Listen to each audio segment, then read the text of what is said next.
Amém, meus queridos. Eu quero ministrar sobre o ministério apostólico. Quero falar um pouquinho sobre o ministério apostólico. Quero ajudar você a entender isso. Jesus ele nos comissionou, nos deu uma missão. E quando a gente olha para o que Jesus fez, ele veio e ele escolheu algumas pessoas, ele se dedicou àquelas pessoas, aquelas 12 pessoas e alguns outros que o seguiam, e Jesus tinha um ministério apostólico. O que significa isso? Jesus ele veio representar o Pai aqui na terra. Então ele veio do céu, ele encarnou, então ele estava representando o céu aqui na terra. Ele é o pão vivo que desceu do céu. Ele tem um ministério apostólico. Qual que é esse ministério apostólico? Ele estava aqui representando um reino. Preste atenção nisso. Ele estava aqui representando um reino. Ele estava aqui vivendo debaixo de uma escravidão, porque Israel estava num tempo de escravidão, mas ele estava representando um reino. E representando esse reino, ele estava aqui trazendo a cultura do reino de Deus. Ele estava aqui ensinando as pessoas o que tem no céu. As bem-aventuranças, por exemplo, são ensinamentos de Jesus. E nos últimos dias de vida dele, ele então comissionou aqueles discípulos, aqueles jovens discípulos, e disse para eles assim: agora vocês vão por todo o mundo e façam discípulos de todas as nações. Esse comissionamento é um comissionamento apostólico. Assim nasce a igreja. A igreja nasceu então com essa representatividade do céu. A Bíblia nos diz que nós somos embaixadores do reino de Deus. Olha, um embaixador não é qualquer um que é embaixador, não. E se a gente está aqui representando a Deus, esse lugar aqui agora é uma representação legal do reino de Deus. Por mais que a gente está numa cidade, por mais que você está diante de um estado, de um governo, o nosso governo é do céu. O nosso rei é Jesus. É Ele que governa a nossa vida, porque nós nos entregamos para Ele, nós somos totalmente dele. O seu coração é totalmente de Jesus? O seu coração é totalmente do Senhor? Então agora você pertence ao reino de Deus.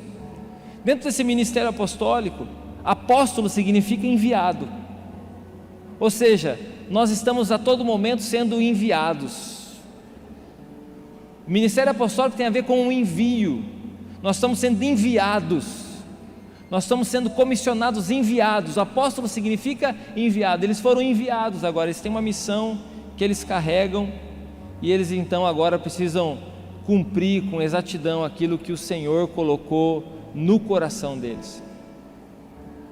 Agora, e nós? Nós somos enviados por Deus?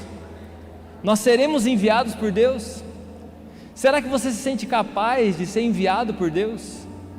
E eu quero pegar a figura de uma pessoa da Bíblia para te falar e te ensinar algumas coisas sobre isso. Eu quero que você abra comigo a Bíblia em Êxodo capítulo 3. Eu vou falar um pouco sobre a vida de Moisés. Êxodo capítulo 3.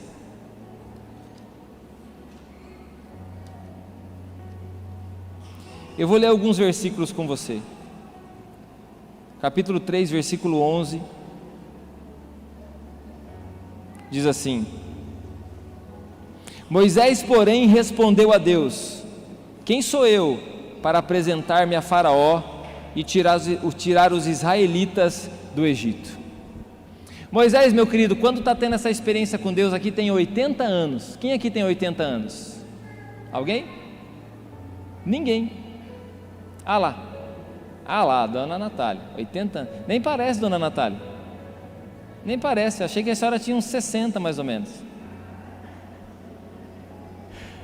Meu querido, Moisés tinha 80 anos. Moisés, você conhece a história de Moisés?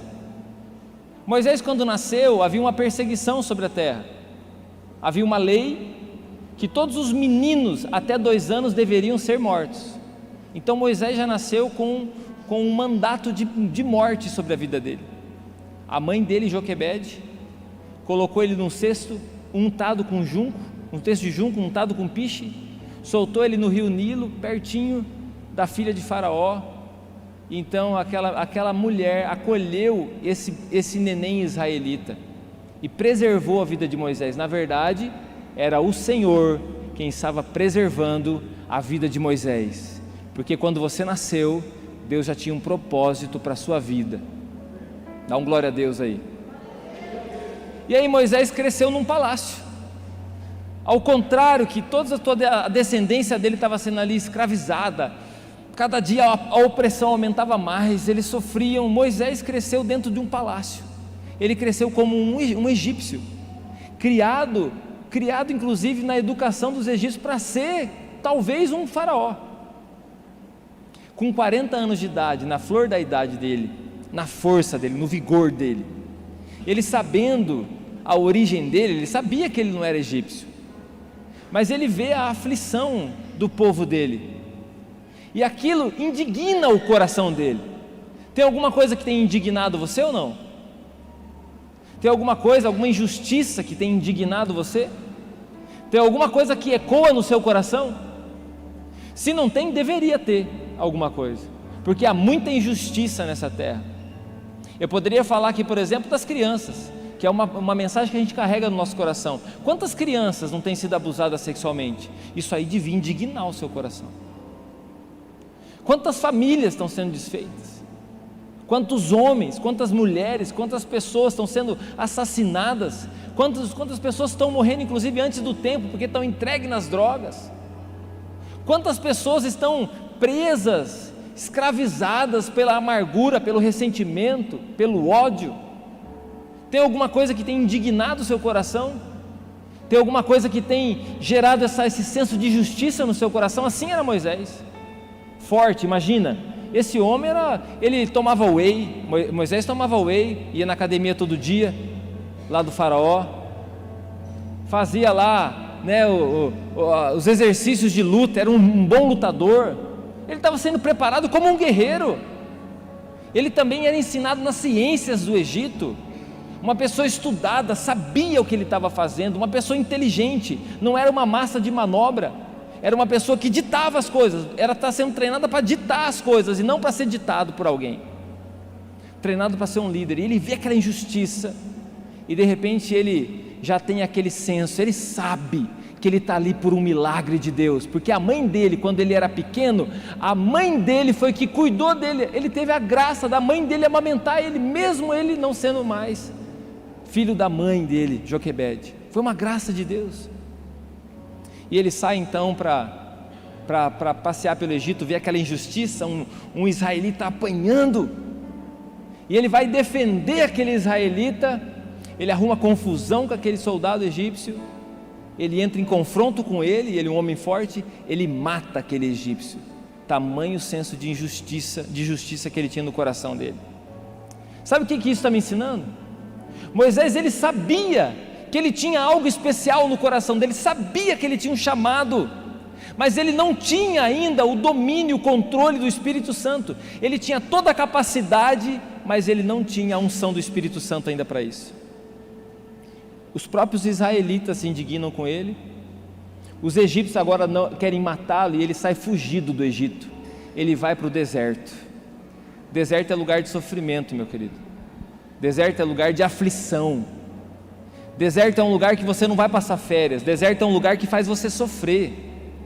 Deserto é a escola do Espírito Santo. É um lugar que você é provado.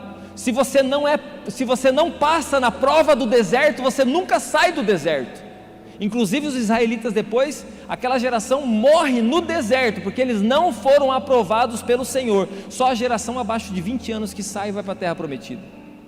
Porque o deserto, ou você passa por ele e você é aprovado, ou você jamais vai sair dele. É por isso que tem pessoas que estão no deserto, fazem anos e anos e anos e anos e anos e anos e anos e anos, e elas não vão sair do deserto enquanto elas não se posicionarem em Deus. Não sai. O deserto você não sai se você não for aprovado.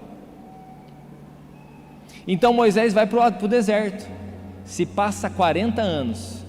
Se você olhar no mapa, está aqui o Egito, tem a península do Sinai, é tipo um Vzinho assim, um triângulo. Ele está aqui embaixo, ele se escondeu dos egípcios.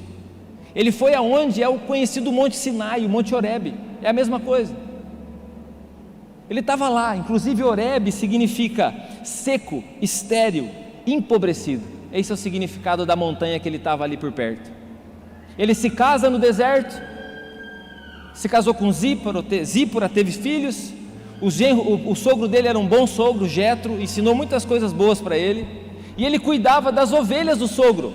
Ele era um pastor de coração. Ele não tinha mais um palácio, ele não tinha mais uma escola regular para frequentar, ele não tinha mais o cuidado de um palácio, mas agora ele tinha o deserto, ele tinha um rebanho, ele tinha um cajado, ele era um pastor. Se passa 40 anos, agora ele está com 80 anos, cuidando das ovelhas do seu sogro, morando no deserto, um fugitivo, mas que tem um chamado de Deus, porque o chamado de Deus, ele nunca é retirado da sua vida. E às vezes você pensa assim, mas já se passou tanto tempo, Deus me chamou, mas já se passou tanto tempo. Deus não usa relógio, Deus não tem calendário, janeiro, fevereiro, março, abril, Deus não tem isso. Deus não conta os anos, Deus é eterno, Deus é eterno, Deus não se preocupa com o tempo. É eu e você que se preocupamos. A gente começa o culto 7 horas, a gente espera que 8h30 termine, 8h40, no máximo 9 horas, é o nosso culto. Nós se preocupamos com o horário. Amanhã você tem hora para acordar, você vai participar da família 659, 6h59 da manhã. Você tem o horário do seu trabalho. Você se incomoda com quem chega atrasado? Aquelas pessoas que de repente falaram que ia fazer alguma coisa naquele dia, não fizeram, porque você se preocupa com o dia. Você talvez pense, não, mas já se passou tanto tempo, eu não sei mais fazer, não sei se eu consigo fazer isso, ou fazer aquilo, porque eu já estou velho, ou então eu não me sinto capaz mais. Mas Deus não se preocupa com o tempo, porque Deus é o Senhor do tempo. Diga para o teu irmão assim, Deus é o Senhor do tempo. E aí então Moisés, pastoreando as ovelhas do sogro, ele vê uma sarça, um mato se queimando, um colonhão. Se fosse aqui no Paraná ia ser um colonhão, um colonhão queimando. Nossa, um colonhão queimando. Quem será que botou fogo aí? Mas ele percebeu que aquele mato não se consumia com fogo. Ele ficou curioso, ele se aproxima porque dentro dele, se talvez Freud fosse explicar ele, ia falar assim, dentro dele tem um sentimento de um chamado maior na vida dele, de alguma coisa que ele tem que descobrir ainda. Então ele está todo momento tentando descobrir alguma coisa. Ele está a todo momento, está faltando alguma coisa na minha vida, está faltando ainda descobrir alguma coisa. E ele se aproxima daquele fogo que está queimando ali. Então ele ouve Deus, a quem ele ainda não conhece. Agora, por que Deus se manifesta a Moisés somente naquela hora? Por que Deus não usou de repente um carvalho, uma árvore grande? Por que Deus não apareceu talvez como um querubim enorme, um gigante assim, uma manifestação talvez de uma nuvem pegando fogo, um negócio maior, um negócio mais pomposo? Por que foi um mato? Porque Deus age na nossa vida comum, na simplicidade da nossa vida. E às vezes você está esperando que apareça realmente uma coisa muito grande para você, mas meu querido, já está diante de você, é só você perceber e ter o desejo no coração de se aproximar. Moisés então tem o desejo de se aproximar, curiosidade. É por isso que a gente tem que deixar as pessoas curiosas, porque a curiosidade matou o gato. A curiosidade pode te levar para a destruição. Muitas pessoas entram nas drogas pela curiosidade. Vamos ver como que é, vamos ver qual que é essa pira aí. É assim que eles dizem. O que é que as pessoas sentem? Vamos ver. Mas a arapuca que ele entrou às vezes é sem volta, é destrutiva e mortífera. Agora, a curiosidade em prol de algo bom, em prol de algo que nos leve para a vida, isso sim, está ali Moisés se aproximando daquela sarça, aquela sarça agora pegando fogo, e uma voz fala com ele, o Senhor fala com ele. Deus se apresenta a Moisés agora, mas agora Moisés não é mais o cara de quarentão que malha todo dia e toma whey. Ele já não é mais o cara super inteligente que tem o aplauso de todo mundo. Moisés é um fugitivo que tem 80 anos, e a vida dele é cuidar das ovelhas do seu pai. Ele é só um pastor. Ele não tem nada para se gambar, como a gente diz, né? Tem nada para se engrandecer. Ele talvez não tenha nem nada para oferecer para Deus. E Deus diz para ele assim: Moisés, você vai voltar para o Egito. Você vai voltar para o ponto da derrota sua. Passou tanto tempo, mas Deus está dizendo para ele assim: não se preocupa com o tempo, não se preocupa com essa capacidade, porque eu capacito aqueles que eu escolho. Agora, mas Moisés se esvaziou de si, e agora ele pode se encher de Deus. Meu querido, às vezes precisa você se esvaziar de você, para você poder se encher de Deus.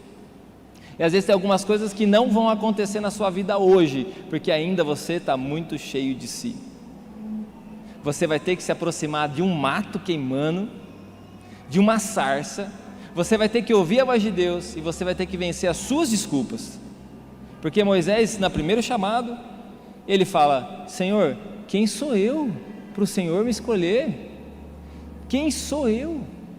Ele não se sente capaz. E a segunda desculpa, ele fala para Deus, versículo 13, Moisés perguntou: quando eu chegar diante dos israelitas e lhes disser, Deus dos seus antepassados me enviou a vocês, e eles me perguntarem, qual que é o nome dele? O que eu vou dizer para eles? Quem que é o Senhor? O que eu vou dizer para eles? Não te conhecem. Eu tentei resolver esse problema quando eu estava lá com 40 anos, eu vi a necessidade e eu tentei resolver a necessidade, mas Moisés não conhecia Deus e não sabia que Deus não se move pela necessidade, Deus se move por um propósito. Deus não se move pela necessidade. Se você ler Êxodo capítulo 1, você vai ver que o povo, diante do sofrimento, lembrou de Deus e começou a clamar a Deus por causa do sofrimento deles. Então Deus não respondeu à necessidade de ninguém, Deus respondeu ao clamor de pessoas. Se você quer realmente que Deus intervenha na sua vida, Ele não vai responder às suas necessidades. Você vai falar: mas será que Deus não está vendo o que eu estou passando? Deus está vendo, mas Deus não se move por necessidade, Deus se move por um princípio, é pelo seu clamor. Clame a Deus. Deus chama Moisés com 80 anos, que não tinha mais nada para oferecer, e talvez estava na hora, pensando assim: eu não vejo a hora de me aposentar, e diz assim: eu estou te chamando, porque tem pessoas que estão clamando, e eu respondo a clamores. Quem que eu vou dizer que o Senhor é? Diga: eu sou o que sou, eu sou tudo. E aí Moisés diz assim: mas eles não crerão. Como que eles vão acreditar em mim? Como que eles vão acreditar nisso que eu estou dizendo para eles? E aí Jesus também respondeu essa pergunta dos discípulos. Em Mateus 16, versículo 20, diz assim: os meus sinais acompanharão aqueles que creem. Os meus sinais vão acompanhar aqueles que creem. Moisés, eu vou com você. Agora você não vai na sua força, agora eu vou com você. Agora eu sou a sua força. Quem aqui precisa que Deus seja a sua força? E aí Moisés dá mais uma desculpa, versículo 10 do capítulo 4. Ele diz o seguinte: disse porém Moisés ao Senhor: Senhor, eu nunca tive facilidade para falar, nem no passado, nem agora falaste ao teu servo. Não consigo falar bem, sou gago, eu não sou eloquente. Chama um cara que fala melhor. Vai lá, tem tanta gente no Instagram, gente boa. Chama aqueles lá, aqueles que falam bem. Vai lá, Deus, chama o pastor lá, o pastor fala toda vez. Meu Deus do céu, deixa ele falar. Eu não gosto desse negócio de microfone. E Deus fala assim: quem disse que você tem que usar o microfone? É o seguinte, você não tem que usar o microfone. Eu vou resolver esse problema, você não vai sozinho, vocês vão de 2 em 2. Assim como Jesus enviou os 70 para as aldeias, falou assim: você vai de 2 em 2, seu irmão vai com você, Araão vai com você, está resolvido. Qual que é a próxima desculpa, Moisés? Qual que é a próxima desculpa que você tem? E eu pergunto para você: qual que é a próxima desculpa que você tem? Moisés perguntou, versículo 13 do capítulo 4.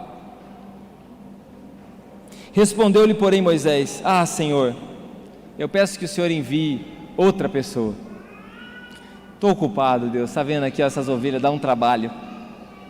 O meu sogro é gente boa, eu tenho que ajudar ele. A minha esposa, ela já não gosta muito dos meus parentes. A minha esposa já falou que é melhor a gente morar aqui, não é melhor ir para lá. É melhor a gente ficar aqui no deserto, aqui a gente está de boa, está tranquilo. Vai lá criar confusão, cidade grande é complicado, a gente mora aqui no interior, é melhor ficar por aqui mesmo. E aí Moisés fala assim, manda outro no meu lugar. Fala o seguinte, manda o Silvio, Senhor. Sabe aqueles caras que começam a fugir do negócio? Fala assim, manda o Norte, manda o Gringo. Nossa, manda a professora Lene. Meu Deus, a professora Lene tem que ir. É melhor o Rômulo. Não, manda o Jaime. Eu não, Senhor. Eu vou dizer uma coisa para vocês. Vocês têm um chamado de Deus que eu não posso responder. Você tem um chamado de Deus que é você que tem que responder. Fique de pé, meu querido. Todas as desculpas de Moisés, todas as desculpas dele estavam ligadas à credibilidade dele, porque ele já não se sentia com credibilidade para cumprir a obra de Deus, e ele também não se sentia capaz para isso. Ele não tinha credibilidade. Eu assassinei um cara lá, eu estou aqui no deserto porque eu sou um fugitivo, se eu voltar para lá os caras vão me matar. Ele não se sente capaz para isso, ele deu N desculpa para isso. E eu não tenho dúvida que talvez as suas também desculpas são muito parecidas com a de Moisés. Talvez você não se sente com credibilidade para isso. Talvez você não se sente capaz para isso. Talvez você ache, deixa esse negócio aí para o pessoal mais entendido, para os experts. Eu sou só um leigo. E Deus olha para você e fala assim, não, você é um pastor de coração. Deus olha para você e fala assim, é você que eu estou chamando, é você que eu escolhi. Deus não está perguntando o tempo que você tem de igreja, Deus não está perguntando o quanto você é capaz para isso, Deus não está perguntando para você como que estão as condições para você realizar isso. Deus simplesmente está dizendo para você, eu tenho um chamado para você, que não está limitado ao tempo, que não está limitado à quantidade de anos, que não está limitado a espaço, mas que está dentro do meu coração, e eu fiz esse chamado para você, antes mesmo de você nascer, eu já sonhei isso para você. Eu gostaria que você fechasse seus olhos, nós vamos ter um momento de oração,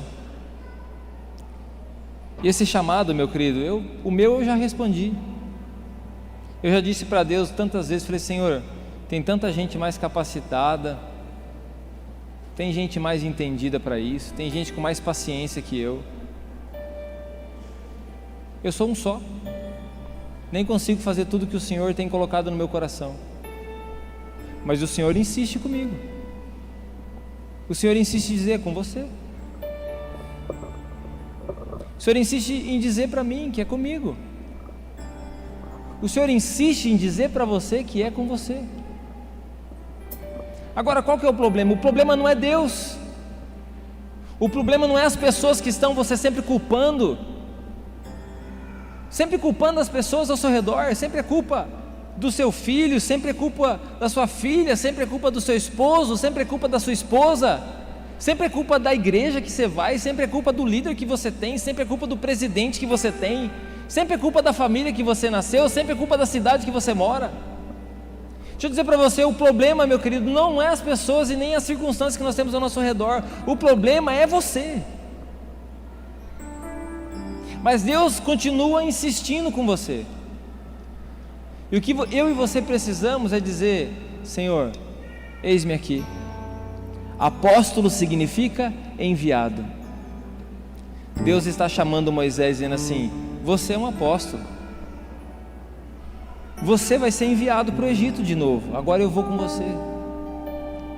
Deixa eu dizer uma coisa para você, meu querido, é tempo de você se levantar, é tempo de você assumir responsabilidades no seu coração, é tempo de você parar de se balizar na sua capacidade, na sua inteligência, nas suas condições, e é tempo de você se balizar no Senhor, na palavra de Deus, na voz do Senhor. E o Senhor está levantando aqui uma igreja apaixonada por Ele. É você. Coloque a mão no seu coração. Você que não se sente capaz, eu quero dizer para você, foi o Senhor que te chamou. Você que não se sente com a credibilidade para fazer a obra de Deus, eu quero dizer, foi o Espírito Santo de Deus que te escolheu. E Ele não te escolheu por causa das suas obras, Ele te escolheu antes de você nascer na barriga da tua mãe.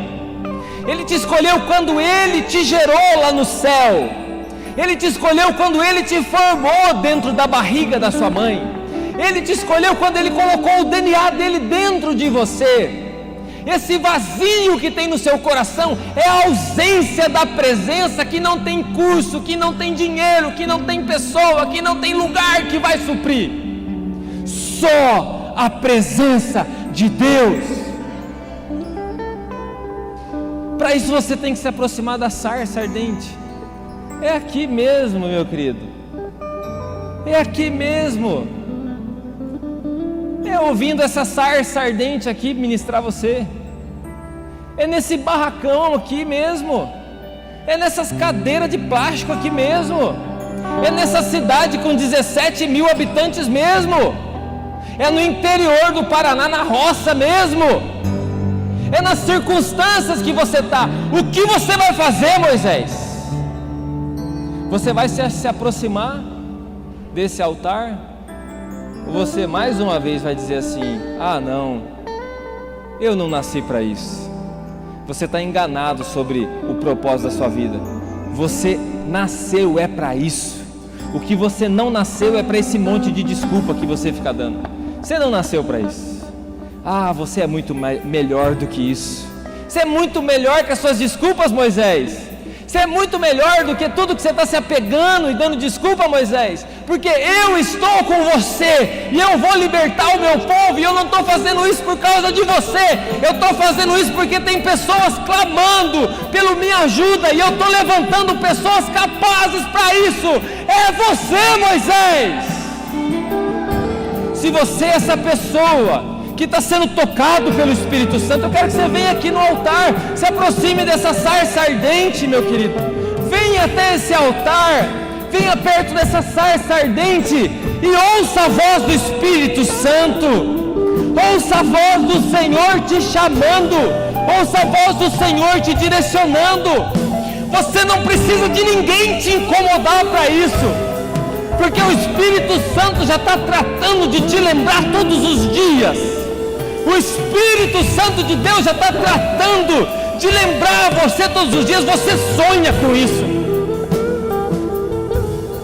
Você nasceu para isso. A tua maior derrota esconde o seu propósito. O tempo de derrota que você vive esconde o seu propósito. Vai para cima do teu problema, porque é lá que está o teu propósito.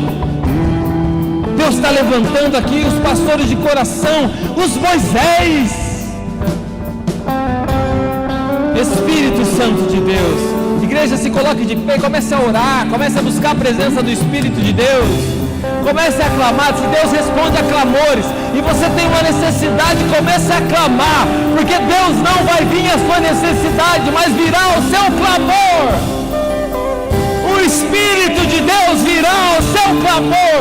E nós damos ordem agora no mundo espiritual, que todo espírito das trevas que tem prendido corações nessa cidade e nesse lugar, vai embora em nome de Jesus.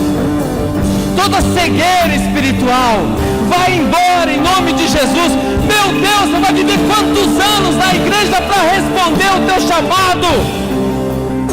O que você precisa não é de um berço de ouro. O que você precisa é de um cajado na sua mão.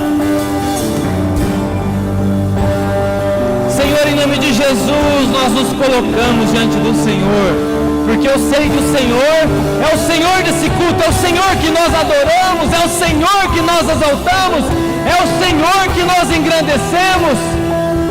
Em nome de Jesus, eis-nos aqui. Senhor Deus, nos move. Senhor Deus, nos envia. Senhor Deus, envia as nossas vidas. Senhor Deus, nos envia, Senhor. Senhor, nos envia. Nós não vamos mais fugir. Nós não vamos mais fugir. Nos envia, Deus. Nos envia, Senhor. Nos envia, Jesus. Nos envia, Espírito Santo. Envia a nossa família, Espírito Santo. Envia a nossa família, Espírito Santo. Em nome de Jesus, eu consagro essa cidade, uma cidade apostólica. Eu consagro esses irmãos no ministério apostólico. Eu consagro famílias no ministério apostólico. Em nome de Jesus. Amém, amém e amém. E assim Moisés sai e fala: Senhor, mas o que eu vou ganhar? Eu vou ganhar aí uma escopeta? O Senhor vai me dar uma bazuca, um tanque de guerra? Não, Moisés, você vai receber um cajado. Você vai pegar o teu cajado e você vai voltar para o Egito assim. É isso que eu e você precisamos. Só de um cajado. Esse é o propósito de cada cristão. Nós vamos finalizar esse momento agradecendo a Deus. Agradecendo a Deus porque você faz parte de um ministério apostólico. E você também colherá os frutos disso no mundo espiritual. Você receberá o galardão de apóstolo, de profeta. Porque nós somos uma igreja que nós temos sido enviados. Esse livro fala sobre isso. Esse livro está sendo enviado, assim como você está sendo enviado. A sua voz, ela não é um eco. A sua voz é o que produz mudança nessa terra. É a sua voz, é o que está sendo carregado. Feche os seus olhos comigo e diga: Espírito Santo, envia a minha vida, envia a minha família. Senhor Deus, me envia para salvar aquelas crianças. Me envia, Senhor Deus, para ajudar aquele casal. Senhor Deus, me envia, Senhor Deus, para, Senhor Deus, restaurar a minha casa. Senhor Deus, me envia para salvar o meu esposo, a minha esposa. Senhor, me envia, Senhor Deus, para transformar o meu ambiente de trabalho. Senhor, vem sobre nós. Espírito Santo de Deus, nós nos rendemos ao Senhor. Que o teu amor, Deus, que excede todo entendimento humano, que a graça do Senhor e a consolação do teu Espírito esteja hoje e sempre sobre a nossa vida, sobre essa igreja, em nome de Jesus. Amém. Dê uma salva de palmas ao Senhor.